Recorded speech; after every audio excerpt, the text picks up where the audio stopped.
Good day everyone, I am Zinzi Nolas, the assigned leader of Group 5, and we are assigned to discuss the developmental stages of human embryo. But before we proceed to the discussion, let's hear first the learning objectives of this report. So by the end of this lesson, we should be able to distinguish the stages of human embryonic development and describe and analyze each stages of development. So today, we will be talking about how the embryo develops. Human embryology is the study of this development during the first 8 weeks after fertilization. It is the study of the formation and development of an embryo and fetus, and it is characterized by the processes of the cell division and cellular differentiation of the embryo that occurs during the early stages of development. So what is germinal stage? Germinal stage of development is the first and the shortest stage of the human lifespan. The main events are illustrated in this figure. It lasts roughly 8 to 9 days, beginning with the fertilization in a fallopian tube and ending with implantation in the uterus. Germinal stage involves several different processes that change an egg and sperm first into a zygote and then into an embryo. The processes include fertilization, cleavage, bastulation, and implantation. The first process of germinal stage is fertilization. Where exactly the fertilization takes place? It takes place in the fallopian tube of female reproductive system. Fertilization takes place when a haploid sperm successfully enters a haploid egg and results in a single diploid cell called a zygote. Successful fertilization is enabled by these processes. The first one is the chemotaxis. It is a chemical process in which signals from the egg attract the movement of sperm towards the egg. The second one is the adhesion. It occurs when the sperm reaches the egg.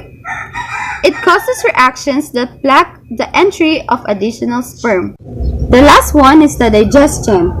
After a sperm adheres, digestive enzymes in the acrosome of the head of the sperm break down the zona pellucida of the egg. Digestion of the zona pellucida allows the sperms to enter the egg. It will continue to develop to form a single diploid cell called zygote. After fertilization, the second process occurs, called cleavage, and it will be discussed by Ms. Ricardo. Thank you. Morning everyone, my name is Daniela Jean M. Ricardo. Ms. Zincinola's already discussed the fertilization. So now, let's discuss the two processes, which are the cleavage and bastulation formation. But first, let's begin by taking a diagram of a female reproductive system. Afterwards of fertilization, the unicellular or the single-celled zygote undergoes mitosis process to form two daughter cells or two-cell stage that are equal size and which have the same exact genetic information. These individual cells are called blastomer. Blastomer is a cell formed by cleavage of a fertilized ovum. Zona pellucida is a specialized extracellular matrix surrounding the egg or the ovum. And these two cells begins to divide via the same mitosis process to produce four cells or four-cell stage. And this process doesn't stop here.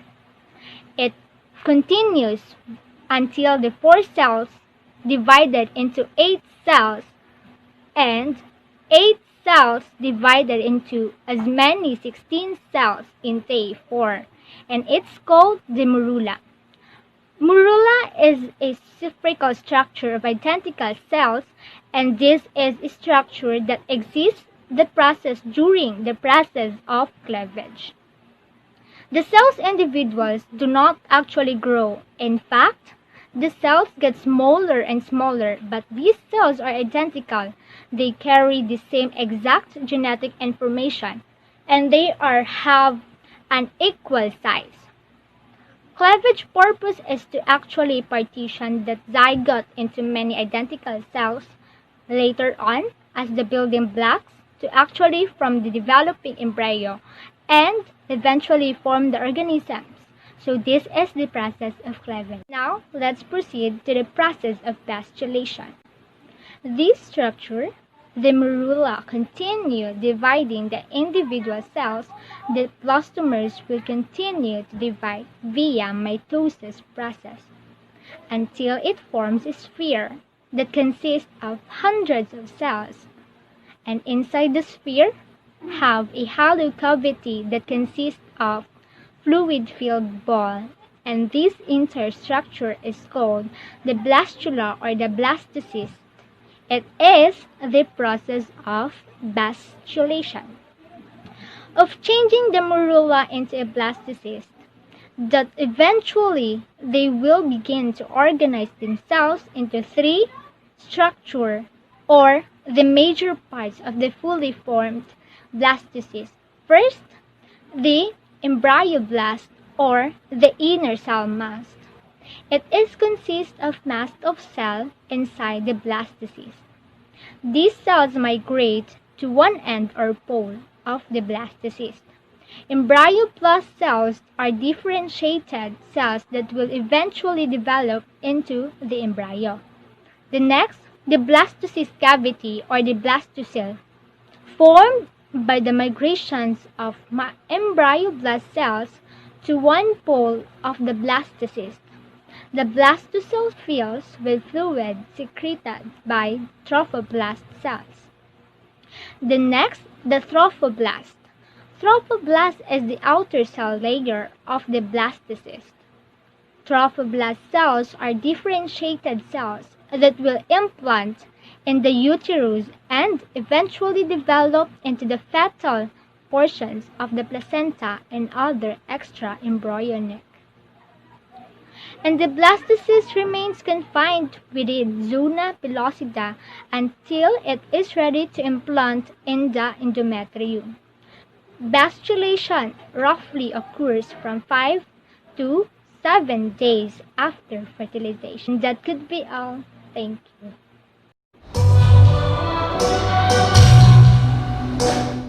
Good morning everyone, my name is Regine P. Robles and I am going to discuss the implantation and the embryonic disc. So what is implantation? So implantation is the process in which the blastocyst becomes embedded in the endometrium of the uterus. So implantations of the blastocyst is completed during the second week of embryonic development. At this time, the blastocyst undergoes morphological changes to produce a bilaminar embryonic disc, giving rise to the germ layers that ultimately form to the future tissue and organs of the embryo. Implantations of the blastocyst usually occur 6 to 8 days after fertilization. By the end of day 8, the blastocyst is buried into the endometrium of the uterus. At this time, it is composed of two main components, the outer cell mass, the trophoblast, and the inner cell mass, the embryoblast. As the trophoblast makes contact with the endometrium, it differentiates into two layers, an inner cytotrophoblast and an outer syncytotrophoblast. The embryoblast differentiates into a bilaminar embryonic disc composed of two cell layers, the hypoblast and the epiblast.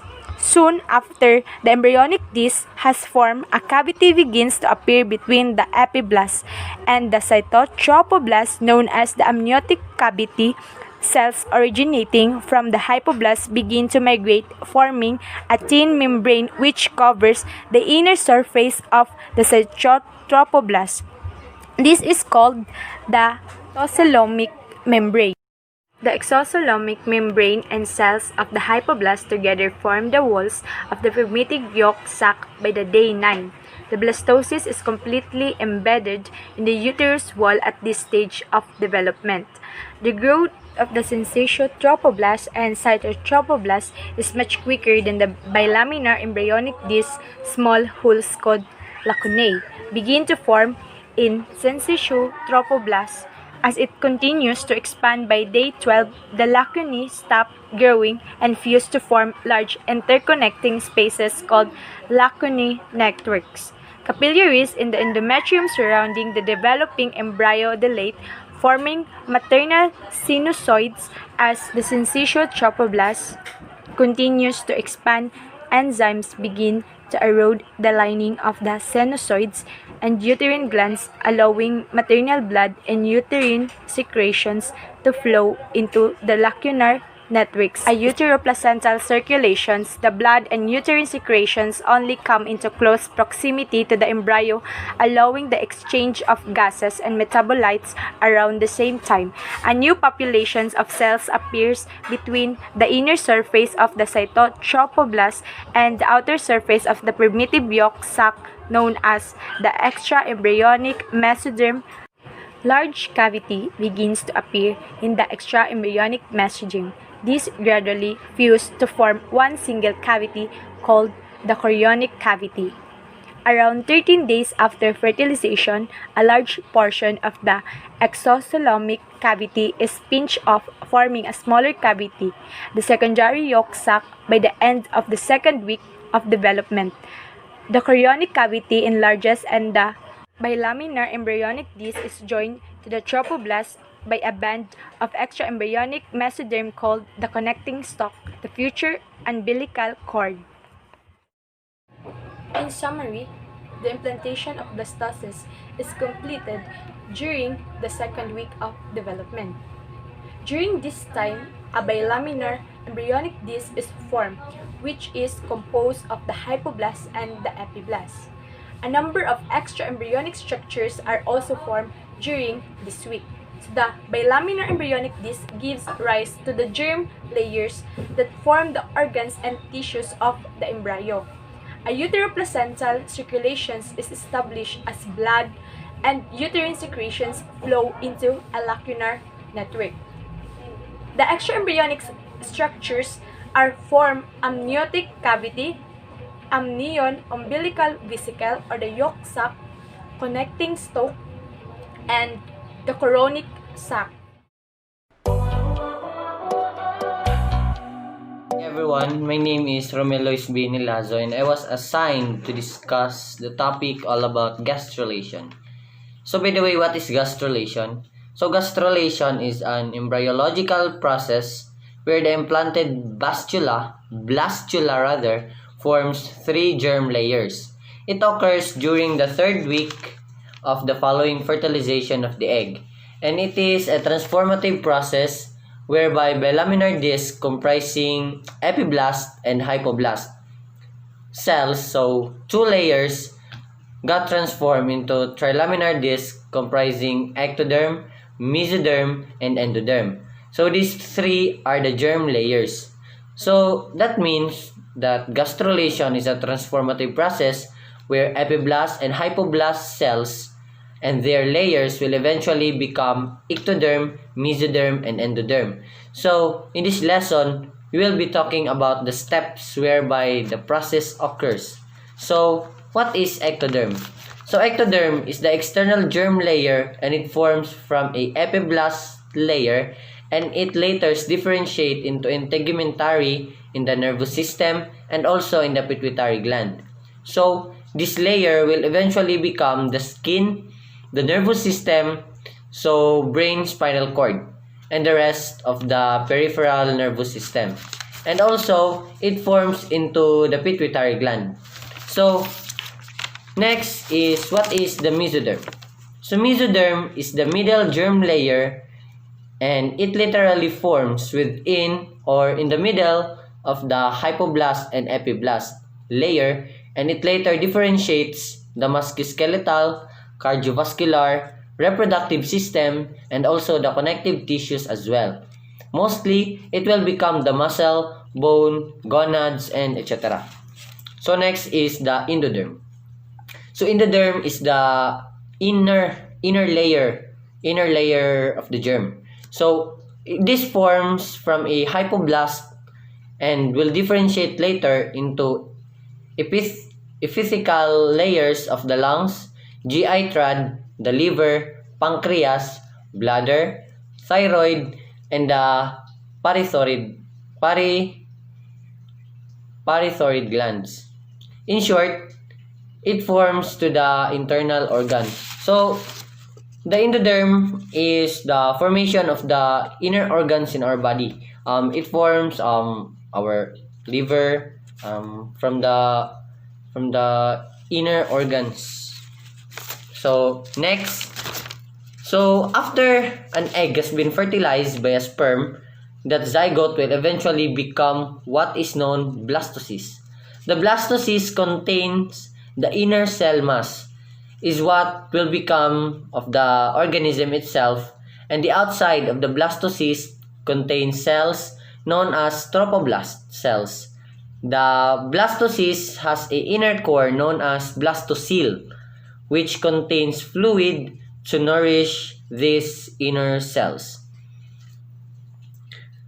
So, it nourishes the inner cells of the inner mass as the blastocysts develop the trophoblast cells, and it erodes and enters into the endometrium endometrium of the uterus. So next is, now it will differentiate into two layers, that bilaminar disc. These two layers will become developed and it will form cavities within each other. And this layer will be connected to the rest of these cells via connecting stalk which holds the both of them, which these two allow the layers to stay connected to the rest of the cell, including trophoblast cells. These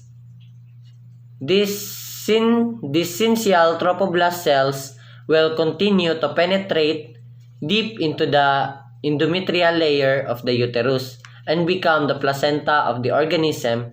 So this process of gastrulation occurs at these two layers within the organism. The connective stalk will allow the organism, including the trophoblast cell, to connect to each other. These syncytial trophoblasts continue to penetrate deep into the endometrial level of the uterus, will soon become the placenta.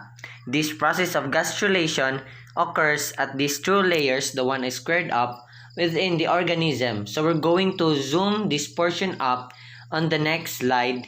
So we were talking about the process of gastrulation. So now we already zoomed this portion, and just to get our orientation of where we are again, this is the connecting stalk that connects the two layers of the rest of the cells. This is the inner cell mass. This inner mass will eventually undergo differentiation to form epiblast and hypoblast cells. The epiblast cells is, you can think about them on the outside, and the hypoblast is where you can think of them more on the inside. So the hypoblast cells surround a larger cavity known as the yolk sac. This is the yolk sac. And the epiblast will form a cavity known as the amniotic cavity or amnion. So what happens next is that cells in the epiblast will begin to migrate into the midline to form what is known as the primitive strake. So epiblast cells from two ends of the epiblast layer will begin to migrate into the midline to form this primitive strake. And the strake itself will elongate from caudal to cranial axis. So, as the epiblast cells migrate into the midline, and some of these epiblast cells will migrate further into, and they will enter into the hypoblast layer, and these cells that enter into the hypoblast layer will transform that layer into the endoderm, and the remaining epiblast cells that stay within the epiblast layer will form the ectoderm. This process occurs during the 14 to 15 days of the following fertilization. But there is also a large amount of epiblast cells that are in between the endoderms and ectoderms that have yet to differentiate And those majority of epiblast cells that occupy the space between the epiblast and hypoblast layers will themselves differentiate to form the mesoderm. The formation of the mesoderm takes place at roughly 16 days following fertilization, and the first mesoderm tissue to form is the notochord of the organism. So this is the process of gastrulation whereby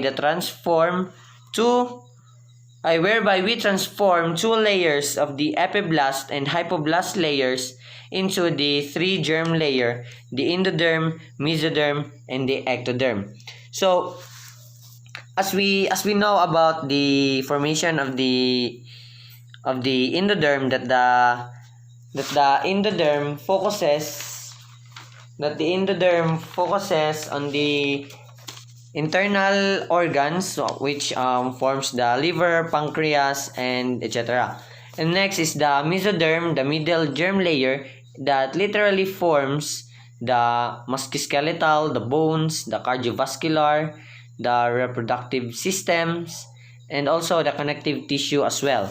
And lastly is the ectoderm, or the external germ that will form the skin, the nervous system, the brain, the spinal cords, and the rest of the peripheral.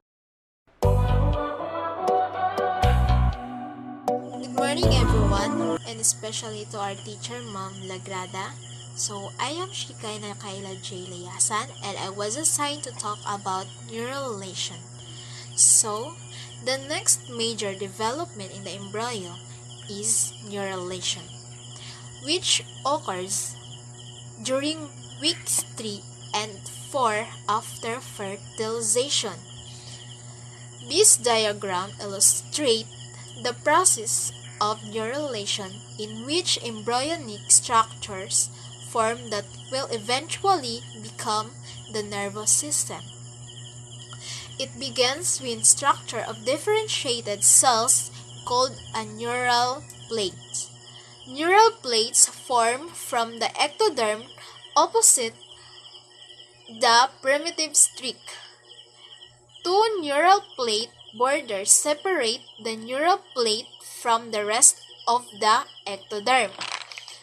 Neural plate then starts to fold inwards until its borders converge, forming what is now called the neural crest. The cells of the neural crest will later differentiate and form most of the peripheral nervous system. So, the convergence of the neural plate forming a tube called the neural tube. Most of the neural tube will eventually become the spinal cord. The neural tube also develop a bulge at one end, which will later become the brain. So, and we will talk about the organogenesis. In addition, to neurulation, gastrulation is followed by organogenesis, newly formed germ layers. Most organs start to develop during the 3rd to 8th weeks following fertilization. They will continue to develop and grow during the following fetal period. They will continue to develop and grow during the following fetal period. The heart is the first functional organ to develop in the embryo. Primitive blood vessel start to develop in the mesoderm during the 3rd week after fertilization. A couple of days later, the heart starts to form in the mesoderm when two endocardial tubes grow.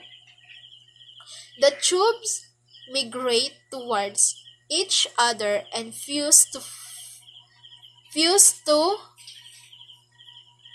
form a single primitive heart tube. By about day 21 or 22, the tubular hearts start to beat and pump blood, even as it continues to develop. By day 23, the primitive heart has formed five distinct regions. These regions will develop into the chambers of the heart and the septa or walls that separate them by the end of the 8th week after fertilization.